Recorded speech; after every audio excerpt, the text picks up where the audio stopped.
ہم سب ایک ہیں. مسلک کی بنیاد پر لڑائیاں بند کرو. اگر آپ کو کسی مسلک سے تعلق ہے بہت مبارک، لیکن ہمارا اصل مذہب کلمہ طیبہ لا الہ الا اللہ. ہمارا کلمہ ایک ہے، ہمارا قرآن ایک ہے، ہمارا قبلہ ایک ہے، ہمارے رسول ایک ہیں، ہمارا رب ایک ہے، ہمارا دین ایک ہے، اور ہمارا انجام بھی ایک ہے. کسی طرح کا جھگڑا نہیں. یہ اہل سنت کی مسجد ہے اور یہ تبلیغیوں کی مسجد ہے. اللہ کرے اب یہ سب ختم ہو جائے، ہم سب ایک دوسرے کی مسجدوں میں جا کر نماز پڑھیں. مسجد کسی کی نہیں ہے، مسجد تو اللہ کی ہے. گلے مل جاؤ، ایک دوسرے کو دعوتیں کرو. ایک مسلک کے علماء دوسرے مسلک کے علماء کو کی دعوت کریں، دسترخوان بچھائیں، ان کے ہاتھ چومیں، ان سے دعا کی درخواست کریں. یاد رکھنا ہر مسلک والوں میں کچھ خوبیاں ہیں.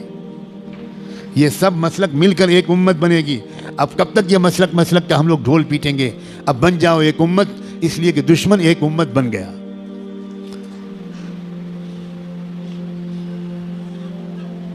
قرآن نے اعلان کیا ہے والذین کفروا بعضهم اولیاء بعض الا تفعلوه تکن فتنة فی الارض وفساد کبیر.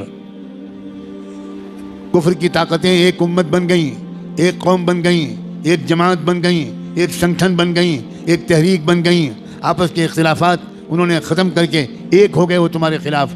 الا تفعلوه تکن فتنة فی الارض وفساد کبیر. اگر تم بھی ایک نہیں بنو گے، اگر تم ایک دوسرے کے مددگار نہیں بنو گے، تو یاد رکھنا تمہاری اس بدماشی کی وجہ سے، تمہاری اس بدفعلی کی وجہ سے پوری دنیا میں فی الارض فتنة و فساد کبیر، بہت بڑا فتنہ و فساد پھیلے گا تمہاری پھوٹ کی وجہ سے.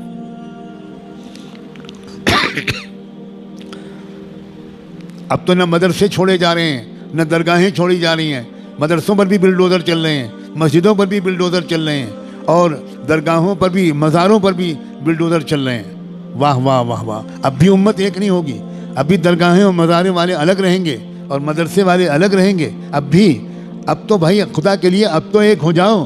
ایک ہو کر مضبوطی کے ساتھ ایک طاقت بنو، اور اس بات کی عادت ڈالو کہ جب یہ میرے جیسا کوئی کہنے والا یہ بات کہے تو جس مجمع کے سامنے کہے اس مجمع میں سے کم 50% لوگ وہ باقاعدہ اپنے علاقے کے ذمہ داروں کے ساتھ آئیں، میرے پاس آئیں، میرے جیسے لوگوں کے پاس آئیں اور تفصیل پوچھیں کہ ہم اپنے ملک کو سنبھالنے کے لیے کیا کریں.